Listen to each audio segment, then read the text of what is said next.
Are you having difficulty catching bass with a limited time frame? In this video, my objective is to catch 10 keeper bass with the top 5 weighing a total of 12 pounds, all achieved without any prior practice or assistance.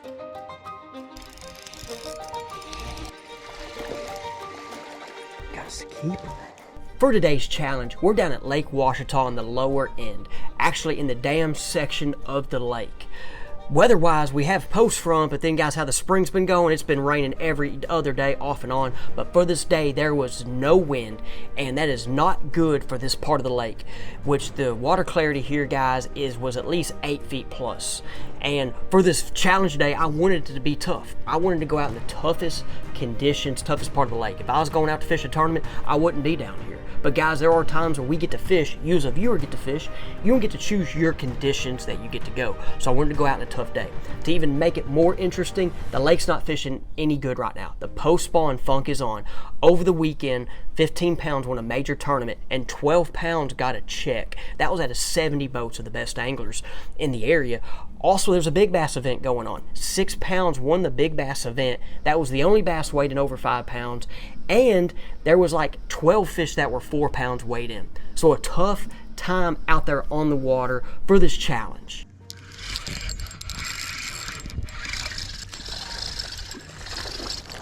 There we go. 2.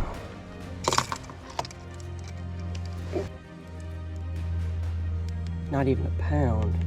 I did not get my first keeper fish until an hour into the challenge. I started off in the marina area, graphed around, dropped my scope, and looked around as well. Saw fish everywhere. Saw more shallower fish up on the, smaller fish up on the bank, which guys, I then with my eyes could go up there and see, and they were brim. So I know the brim were starting to move up as we have this brim spawn about to start happening. And so I knew bigger bass were more off the banks. But guys, the water was so clear, no wind movement, I could not get fish to bite. Looking at the deep dive app, and guys, as we're looking at it right here, like I said, the wind, no wind in existence. But one thing I wanted to look at was the tournament patterns part of the app. For the lower end, it had one pattern, and it was a drop shot on gravel points, which could be that, hey, we're fishing for fish that are spawning or post-spawn fish that are now going after them brim. Guys, I'm not good with the drop shot. I've caught some fish on a drop shot. I've never been good with the drop shot. So I had that drop shot out to compare the tournament patterns. Now with this go, guys, you saw all the patterns, and it even has the best area feature, which was the middle part of the lake. That, guy, shows you I was not fishing in the right area today. If all the tournament patterns, which comes from 10,000 patterns from tournaments, guys, across the Bassmaster Elite Series event, BPT, MFFOW, high-level tournaments, they take these patterns from lakes and they match the lakes that are similar to the lake. So they weren't all from Lake Ouachita this time of year, but they're from other highland reservoirs such as Table Rock, Lake of the Ozarks, other top style lakes, and they put them in the data. So for this day, it had the best area of the lake, that middle section, and that's where most of the patterns were, which were top 5 or top 10, top 3 patterns. So I was also right then, once again, in a tough fishing day, because I know you guys don't always get to choose when you get to fish, and I also want to go out and get better during these tough days.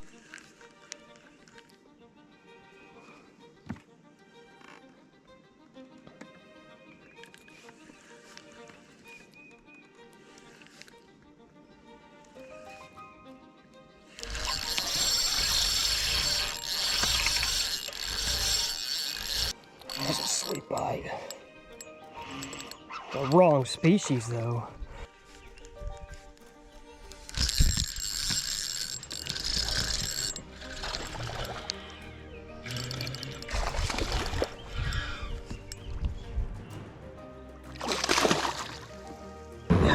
Better one right there.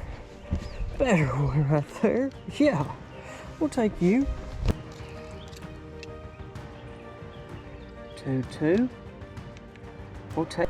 But guys, what I did get on was after I left the marina and didn't get any bites an hour, I went out there on the main section of the lake down here, and there's these high spots. You have these drains, you have these points that came out, and you had these ridges. Prime location down here for offshore bass. Okay, guys, you have that main channel coming down, and also with it this week that I had in mind, the lake was slowly getting pulled, so there is some current, but I don't think there's enough current to kind of set them up out there yet.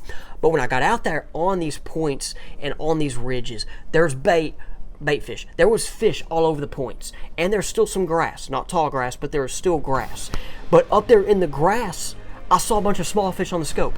That then told me that those were brim, okay? And after I caught a couple bass on one point, and then I caught a walleye also, I went up there to see, because the water's so clear, I wanted to see, I could see the brim with my eyes. But then, guys, what I started realizing, this is the lesson today, is that the better fish were off the side of these points. They were in between them, in the little pockets, in the guts, in the drains, kind of whatever you want to call it. The better fish were in there. And I really think when these fish want to feed, they're coming up to the points to feed on the brim, whatever's there for them to eat. Now, guys, as you saw today, I was throwing the jig head minnow precisely. I did throw the drop shot, never had any bites with the drop shot. I threw the jig head minnow and then the hover rig with the fluke. With the tough conditions today and the conditions we're in, I was going to see if the hottest bait in bass fishing could beat the 12 pounds and could forget my 10 bass limit, because I wanted to catch 10 keepers in this 3 hours. So I kept those two in my hand, and after watching the fish today, guys, they really did, like I said, that caught fish. I'm not sure other baits would have. They didn't want the drop shot. They didn't want the big spoon that I like to throw. I did not throw a top water, and I'm really curious if that would have got some extra bites as well. But those bigger fish, guys, were on the sides of them, and they were in wolf packs, okay? They typically were in wolf packs of 2 to 4 fish. Oh, dude.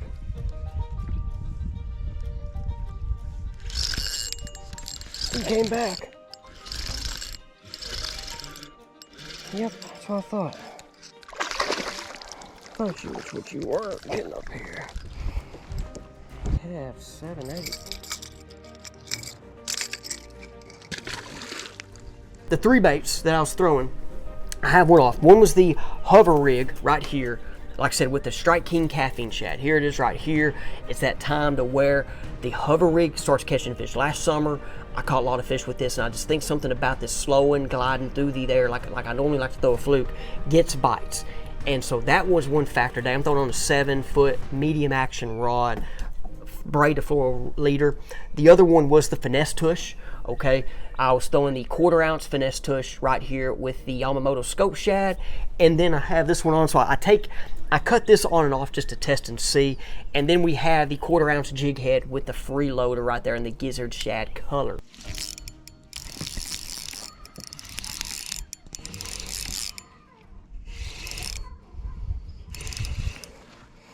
That was cool. I didn't even get that one recorded. We've caught. That was number 10. Number 10 on the bass. I wonder if it's gonna call.